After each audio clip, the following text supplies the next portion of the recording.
दोस्तों, स्पेस का नाम सुनते ही हमारे मन में इसको जानने का रोमांच भर जाता है। स्पेस वैसे तो हमें शांत दिखाई देता है, मगर वहाँ हर पल बहुत कुछ अद्भुत चल रहा होता है, जिसे हम ना तो सुन पाते हैं और ना ही हम देख पाते हैं। नासा द्वारा भेजे गए प्रोब्स ने कई ऐसी रहस्यमय आवाजें सुनी हैं, जिसे सुनकर धरती पर मौजूद हर इंसान दंग रह जाएगा। न्यू एपिसोड के वीडियोस में आप सबका एक बार फिर से स्वागत है। चलिए दोस्तों, वीडियो की शुरुआत करते हैं, आपसे कुछ ज्ञान की बात करते हैं। दोस्तों, 5 सितंबर 1977 को अमेरिका की रिसर्च एजेंसी ने इंटरस्टेलर स्पेस के रहस्यों को पता लगाने के लिए एक प्रोब अंतरिक्ष में भेजा था।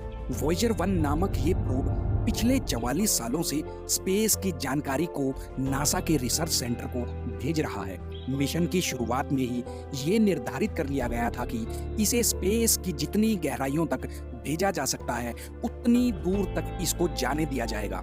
वॉयेजर 1 को ऐसा बनाया गया था कि वो डीप स्पेस में लगातार आगे बढ़ता रहे और रास्ते में दिखाई और सुनाई देने वाली हर चीज के बारे में हमें बताता रहे।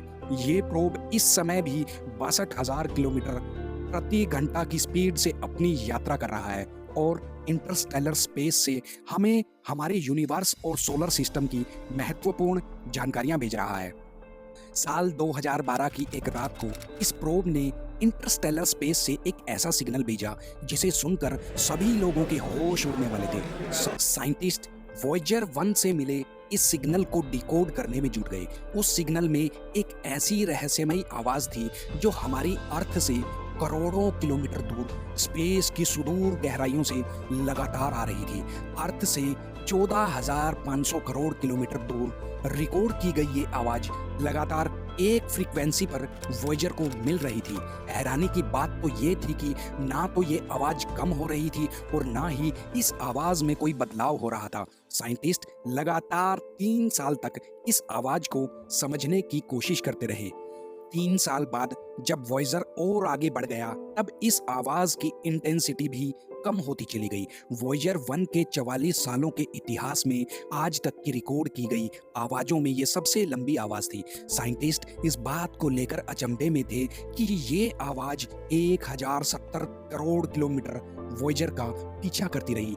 ये दूरी धरती से सूरज के 1000 चक्कर लगाने के बराबर होती है। दोस्तों, स्पेस में आखिर इतने लंबे समय से ये आवाज कहां से आ रही थी, यही बात साइंटिस्टों को हैरान कर रही थी, क्योंकि स्पेस में कोई आवाज नहीं होती है। इसलिए ये बात तो कन्फर्म थी कि इस अथाह गहरे ब्रह्मांड में कोई तो ऐसी ताकत थी जो इस आवाज को पैदा कर रही थी। अब आप सबके मन में यह सवाल उठ रहा होगा कि यदि स्पेस में कोई आवाज आती ही नहीं, तो साइंटिस्ट ने इस आवाज को भला कैसे सुन लिया? तो चलिए दोस्तों, बताते हैं आपको इस बारे में। हवा और वातावरण यानी कि एटमॉस्फेयर एकमात्र ऐसा माध्यम है जिसमें साउंड वेव ट्रैवल करती हैं और हमें सुनाई देता है, मगर स्पेस में ना तो हवा है और ना ही स्पेस का कोई अपना वातावरण है। स्पेस में केवल इलेक्ट्रोमैग्नेटिक वेव ट्रैवल कर सकती हैं। हमारे कान इन इलेक्ट्रोमैग्नेटिक वेव को सुनने में सक्षम नहीं होते, मगर वॉयेजर प्रोब इन्हें अपने सिस्टम में दर्ज करके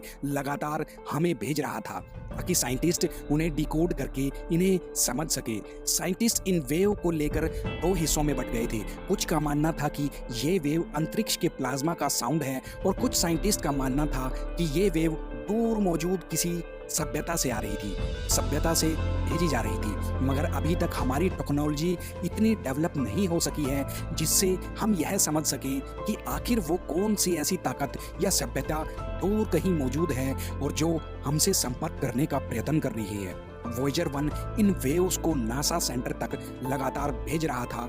वॉयेजर 1 हमसे इतनी दूरी पर है कि इन वेव को नासा के सेंटर तक पहुंचने में लगभग 21 घंटे का समय लगता है, जबकि ये वेव प्रकाश की गति से ट्रैवल करती हैं। ये इकलौती ऐसी आवाज नहीं थी जिन्हें वॉयेजर ने सुना था। इससे पहले साल 2007 में भी ऐसी ही कुछ सिग्नल रिसीव हुए थे, ऐसी ही कुछ वेव रिसीव हुई थी।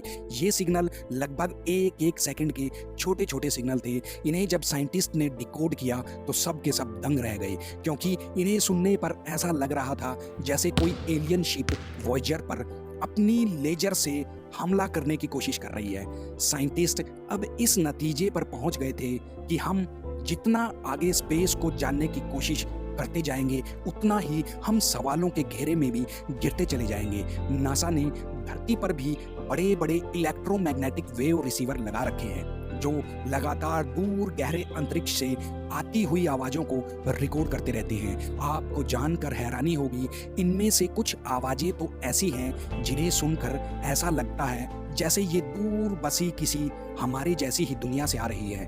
अब दिक्कत की बात ये है कि हम अभी तक ये पता लगाने में सक्षम नहीं हुए हैं कि ये आवाज़ें हमारे स्पेस में कितनी दूर से आ रही हैं और किस तरफ से आ रही है। हो सकता है कि कोई ऐसी दुनिया भी हो जिसे हमारे बारे में पता चल गया हो और जो हमसे संपर्क करने के लिए लगातार इस तरह के सिग्नल हमें भेज रही हो। अब साल 2018 में वैज्ञानिकों को फिर से एक सॉफ्ट सिग्नल रिसीव हुआ जो हमारे अर्थ के सिग्नल से बहुत मिलता जुलता था। वैज्ञानिकों ने इसे डिकोड करने में दिन रात एक कर दिया और वो इस सिग्नल को डिकोड करने में कामयाब भी हो गए। दोस्तों उस सिग्नल में भेजे गए मैसेज को सुनकर आपके रोंगटे खड़े हो जाएंगे। उस सिग्नल में भेजा गया था we want to meet you, मतलब हम आपसे मिलना चाहते हैं। अब आप सोचकर हैरान कि आखिर अंतरिक्ष से हमें किसी ने ये मैसेज क्यों भेजा होगा। तो आपको बता दें, वैज्ञानिकों ने इस बात का भी खुलासा किया कि जिस तरह दूसरी दुनिया के सिग्नल हमें मिलते हैं वैसे ही हमारी पृथ्वी से भी वेव निकलती हैं, हमारे मोबाइल से भी वेव निकलती हैं, हमारे सैटेलाइट से, हमारे जहाज़ों से और पृथ्वी पर मौजूद हर उपकरण से इलेक्ट्रोमैग्नेटिक वेव निकलती हैं और जो धीरे धीरे ट्रैवल करती हुई दूर मौजूद किसी दुनिया तक पहुंच रही हैं। वो लोग भी हमारी ही तरह मौजूद सभ्यताओं की तलाश कर रहे हैं। तो दोस्तों अब मैं आपसे ये पूछना चाहता हूँ, क्या आपकी नज़र में किसी दूसरी दुनिया के लोगों से हमें मिलना चाहिए या हमें उनसे बचकर रहना चाहिए? कमेंट करके जरूर आप अपनी राय बताना। वीडियोस को इतना प्यार देने के लिए आप सब प्यारे दोस्तों का दिल से धन्यवाद। मिलते हैं आपसे अगली रोमांचक वीडियो के साथ। तब तक मौज लो, रोज लो, ना मिले तो खोज लो।